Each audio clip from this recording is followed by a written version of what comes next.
আসসালামু আলাইকুম রহমতুল্লাহি অবরাকাতু। মানুষের রক্ত, চুল, নখ ইত্যাদি বিক্রি করার বিধান। মানুষের রক্ত, চুল, নখ ইত্যাদি বিক্রি করা সম্পূর্ণরূপে হারাম, নাজায়েজ।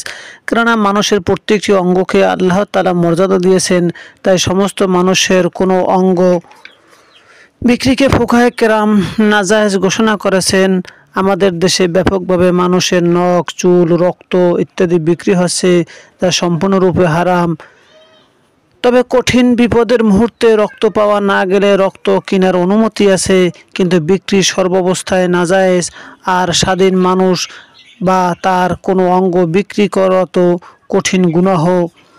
বর্তমানে আশঙ্কাজনক হারে স্বাধীন মানুষ এবং কিডনি, চক্ষু, বাল্ব সহ মানুষের বিভিন্ন দামি অঙ্গ বিক্রি প্রচলন ঘটেছে, যার ফলে বিভিন্ন সময় পাচারকারীরা শিশুদের, নারীদের, এমনকি পুরুষদেরকেও অপহরণ করে নিয়ে অসাধু ব্যবসায়ীদের নিকট বিক্রি করে দিচ্ছে।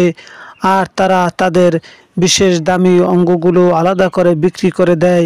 মানুষের সাথে এ জাতীয় আচরণ নিঃসন্দেহে রাষ্ট্রদ্রোহিতার অপরাধ। যারা এ জাতীয় কর্মকাণ্ড করে তাদেরকে সর্বোচ্চ শাস্তি দেওয়া সরকারের দায়িত্ব। এছাড়াও মানুষ অ্যাক্সিডেন্ট করলে মর্গে নিয়ে অনেক অঙ্গ রেখে দেওয়া হয়, সবই নাজায়েজ। মোট কথা হলো মানুষের যে কোনো অঙ্গ বিক্রি করা হারাম। এই রমজান 2025 সালের মধ্যেও দেখছি ফেরিওয়ালারা বলতেছে 100 গ্রাম চুল 1000 টাকা। হয়তো অনেক মহিলারা না জেনে বিক্রি করে।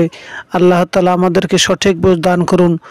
উক্ত মাসালাটি হেদায়েত গ্রন্থের 3য় খণ্ডে 55 পৃষ্ঠার মধ্যে উল্লেখ রয়েছে। কাজীখানা 2য় খণ্ডে 133 পৃষ্ঠার মধ্যে উল্লেখ রয়েছে। স্বামী কিতাবের 7ম খণ্ড 235 থেকে 45 পৃষ্ঠার মধ্যে উল্লেখ রয়েছে। আহসানুল ফতোয়া 6ষ্ঠ খণ্ডে 478 পৃষ্ঠার মধ্যে উল্লেখ রয়েছে। মহান আল্লাহ তাআলা আমাদের পৃথিবীর সকল মানুষকে সঠিক বুঝ দান করুন। আল্লাহ ও রাসূলের পথে চলার তৌফিক দান করুন।